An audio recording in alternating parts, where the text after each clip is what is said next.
कांग्रेस और बीजेपी के लोग मिलकर इस देश को लूटने का काम कर रहे हैं।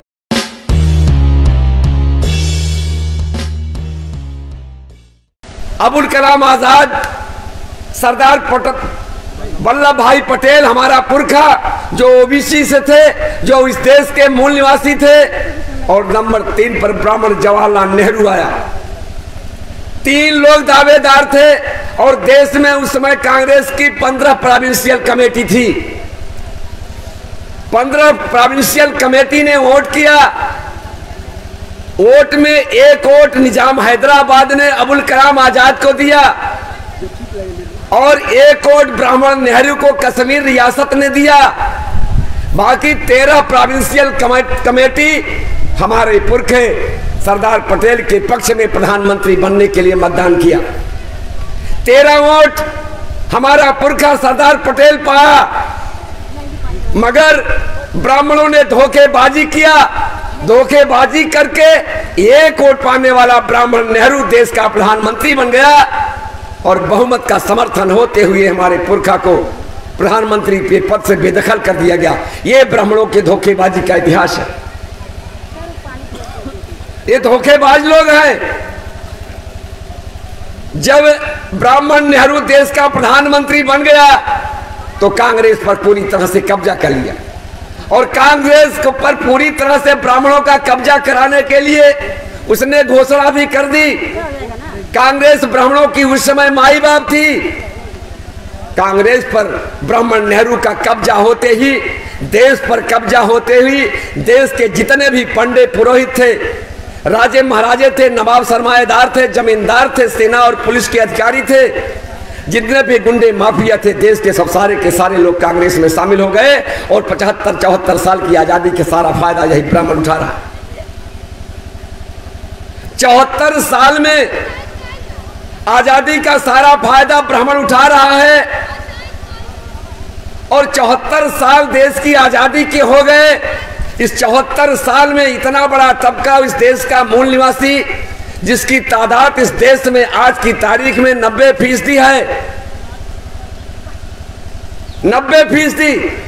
आज तक भारत में पूरे नेशनल लेवल पर, राष्ट्रीय स्तर पर एक भी राजनीतिक दल नहीं है।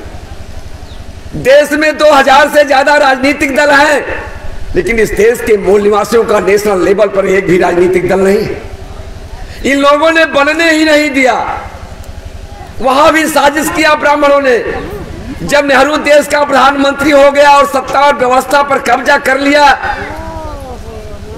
तो उसको पता था कि संवैधानिक व्यवस्था में विपक्ष भी होता है और इस देश का मूल निवासी विपक्ष में ना आने पावे।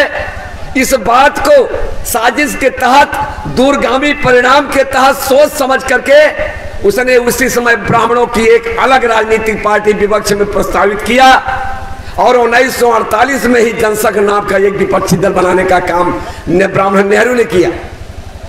सत्ता में भी ब्राह्मण और विपक्ष में भी ब्राह्मण, जिसका नतीजा है कि आज तक एक भी राजनीतिक दल नहीं बन पाए।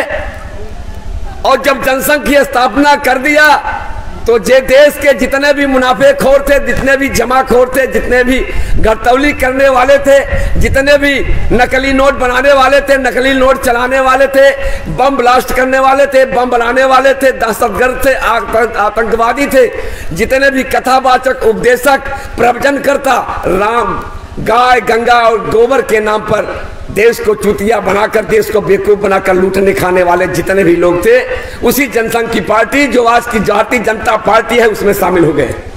और आज 74 सालों से कांग्रेस और बीजेपी के लोग मिलकर इस देश को लूटने का काम कर रहे हैं, लूट रहे हैं। और हम लोग इस देश के कमेरा समाज के लोग हैं।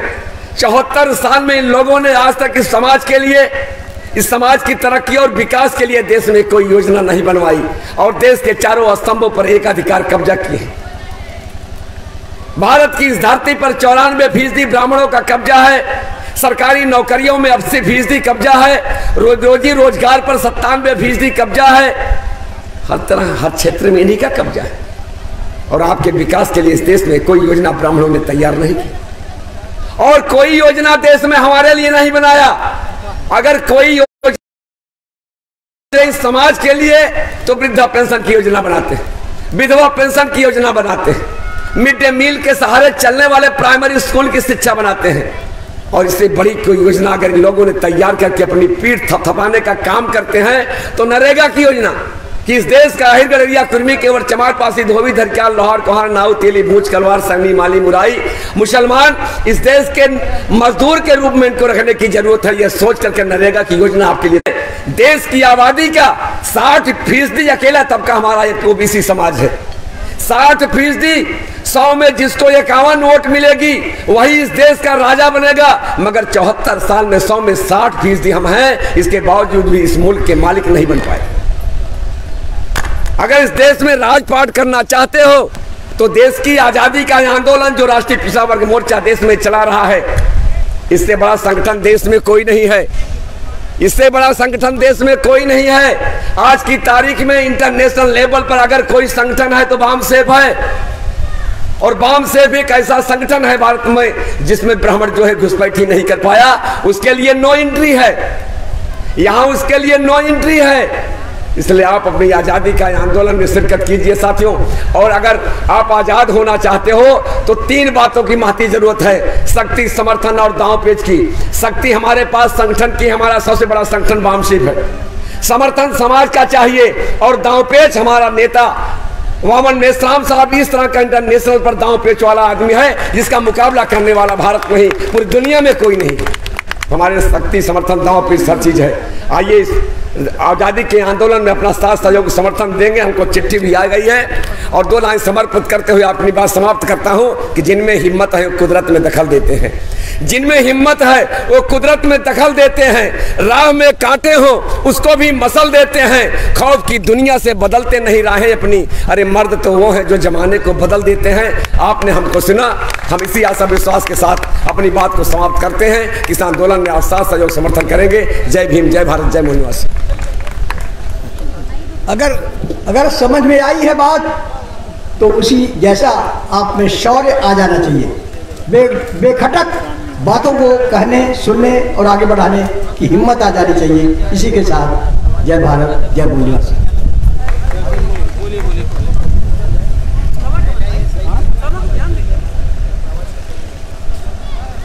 मित्रों, सब्सक्राइब करें आपके अपने चैनल समता आवाज़ टीवी को। बेल आइकन दबाना ना भूलें सबसे पहले हमारी वीडियो देखने के लिए।